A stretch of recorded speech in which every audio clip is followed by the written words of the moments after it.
sommes samedi 11 avril 2026 et vous suivez le programme de Studio Kalangu à travers nos radios partenaires. Tout de suite, voici les temps forts de l'actualité de la semaine. Ensuite, vous suivrez le magazine de la semaine qui fait un focus sur les mécaniciens et leur place dans un métier longtemps réservé aux hommes. À la présentation, je suis Maria Madé.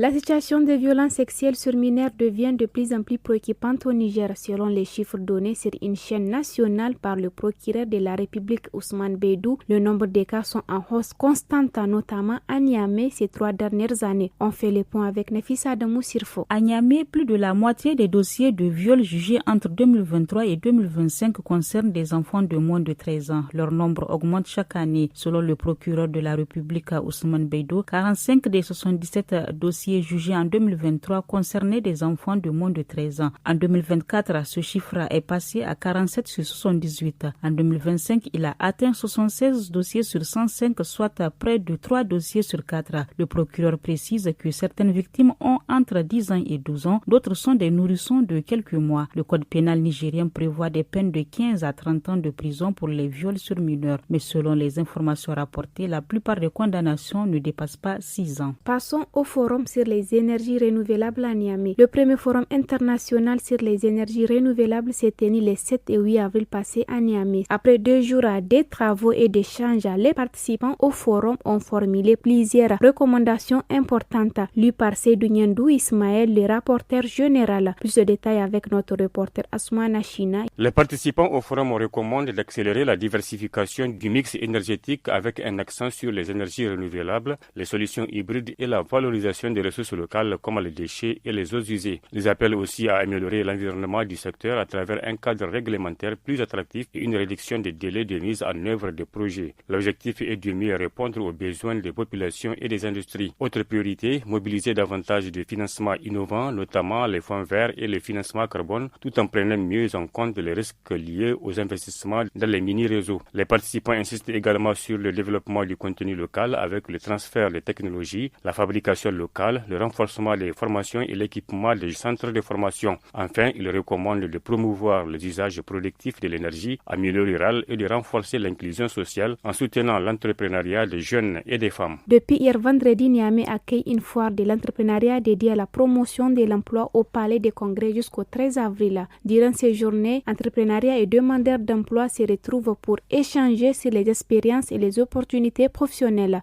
Sur place, des participantes ont salué cette initiative qui, selon elle, favorisera la culture entrepreneuriale chez les jeunes. Être là représente faire valoir nos savoir-faire locaux et aussi inciter les jeunes demandeurs d'emploi de venir visiter cette foire. Il y a beaucoup d'opportunités à saisir. Donc nos entreprises sont là. Vraiment, les portes sont ouvertes pour les accueillir. Ça représente beaucoup pour nous parce que ça nous donne l'opportunité de pouvoir exposer nos produits et surtout de pouvoir encourager les autres à entreprendre. J'ai travaillé pour plusieurs cabinets. Ça n'a pas abouti à quelque chose. En fin de compte, j'ai décidé de créer mon propre entreprise. Parlons infrastructure à présent avec la tournée sur des chantiers en cours du ministre de l'Équipement et des Infrastructures, le colonel-major Salissou Mohamed Salissou. Il était mardi 7 avril sur le chantier de réhabilitation de la route Farié-Terra dans la région de Tillabéri. Lancé en novembre 2025, les travaux avancent bien selon le ministre. Nous avons constaté que les travaux avancent normalement. Nous avons déjà effectué plus de 35 km. C'est le lieu ici pour ce qui est de ces travaux, de féliciter l'ensemble des acteurs, les encourager pour que, Inch'Allah, conformément au planning, nous arrivons à livrer ce chantier à temps, compte tenu du caractère stratégique de ce corridor qui prend quand même en compte le ravitaillement de notre pays depuis les événements du 26 juillet 2023 à travers le Togo. Ça charrie des milliers de camions de façon régulière. De la même façon que les 112 km Farié-Terra vont être réhabilités en enrobé, nous allons faire la même chose pour les 60 km de Farié-Namoro jusqu'à Niamey au niveau du 3e pont et permettre une circulation des personnes et de leurs biens dans des conditions sûres et sécurisées. Et maintenant, direction Agadez où de nouvelles mesures ont été prises en début de semaine pour mieux encadrer la vente du carburant dans les stations-service. Cette décision vise à faire face à la pénurie d'essence observée dans la ville depuis quelques jours. Suivez un extrait de l'intervention du gouverneur de la région, le général de division Ibra Boulamen Issa. Au niveau de l'administration, nous allons procéder à la restriction des autorisations de délivrance du carburant, le temps de maîtriser la situation, et la présentation d'une autorisation spéciale pour tout ravitaillement important, notamment en ce qui concerne les missions. Nous avons également la prise de mesures coercitives à l'endroit des pompistes ou des gérants des stations qui seraient pris en flagrant délit de vente non autorisée. Ces mesures pouvant aller, en cas de récidive, jusqu'à la fermeture de la station. Chaque station disposera d'un délai maximum de 3 mois pour installer des caméras de surveillance. Également, chaque station devra disposer, par mesure de sécurité, à tout moment d'un stock de sécurité d'au moins 2000 litres. Et chaque station devra rationner les ventes selon un quota journalier à ne pas dépasser. Toujours dans le même ordre d'idée, mais cette fois-ci, direction d'Okoro où la pénurie d'essence touche les voyageurs avec la hausse du prix du transport. Les voyageurs expriment leur mécontentement.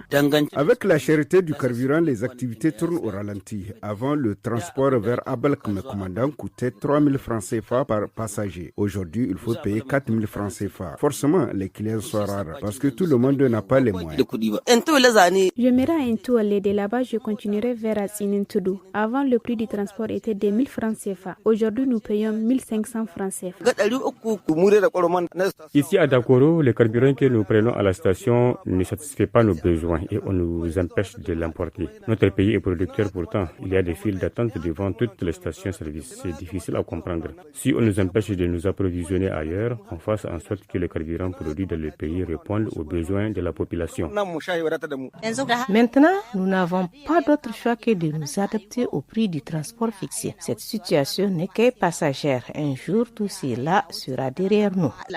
Autre actualité marquante de la semaine, c'est cette sortie du Haut Commissariat à l'organisation des Hajj et de la Umrah a annoncé que pour les Hajj 2026, 3 compagnies aériennes assureront l'acheminement des pèlerins nigériens vers la Terre Sainte. Le commissariat à l'organisation du Hajj et de la Umrah a annoncé jeudi soir la signature de contrat avec les convoyeurs sélectionnés. C'est ce qu'a indiqué Abdoulaye Boubacar, président du COHO, que je vous propose d'écouter. Plus ou moins 12 000 pèlerins nigériens sont appelés cette année à être transportés par les billets de 3 compagnies. Une des compagnies de droit nigérien, Niger Airlines et son partenaire éthiopien. 2 compagnies saoudiennes avec leurs représentants au Niger. Il s'agit de Flynas et Flyadil. Cette opération, Inch'Allah, va débuter à partir du 30 avril pour être bouclée en phase aller le 19 ou le 20 mai prochain. La particularité de cette année, c'est que tous nos pèlerins, par la grâce d'Allah, nous avons pu avoir leur visa.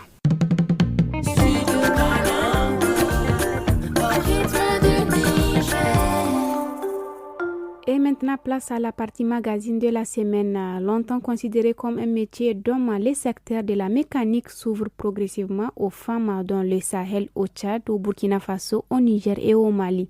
Certaines ont décidé de briser les barrières sociales pour s'imposer dans les ateliers. Ces magazines coproduit par les 4 studios de la Fondation Hirondelle au Sahel, met en lumière ces parcours inspirants des femmes qui défient les stéréotypes.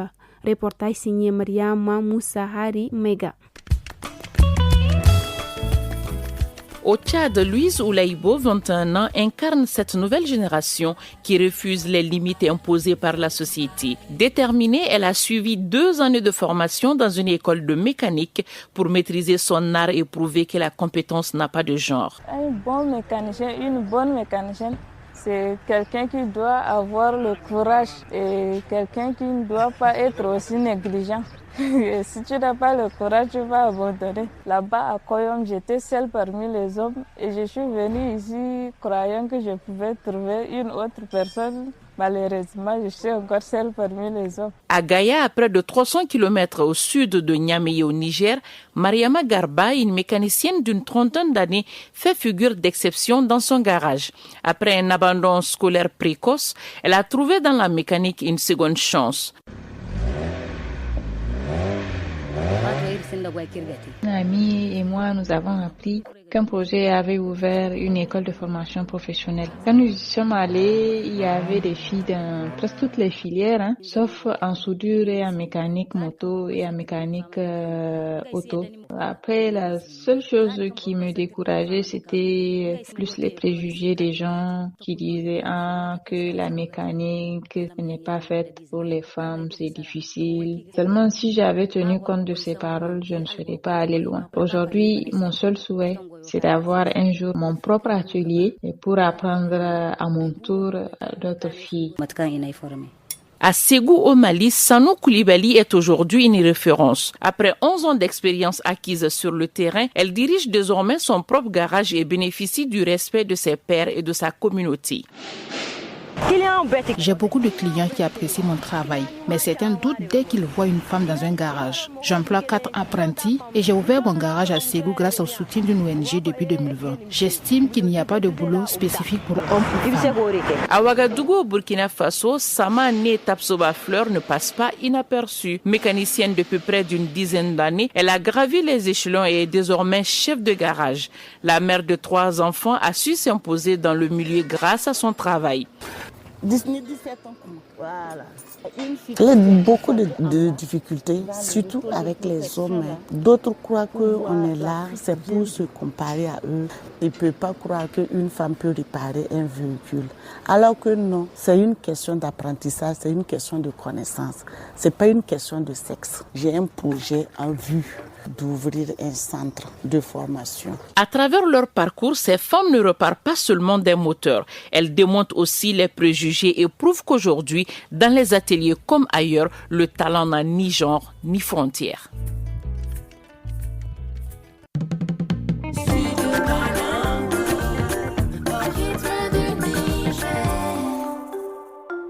Ainsi s'achève le temps fort de l'actualité sur Studio Kalangu. Excellent week-end à toutes et à tous. Bye bye.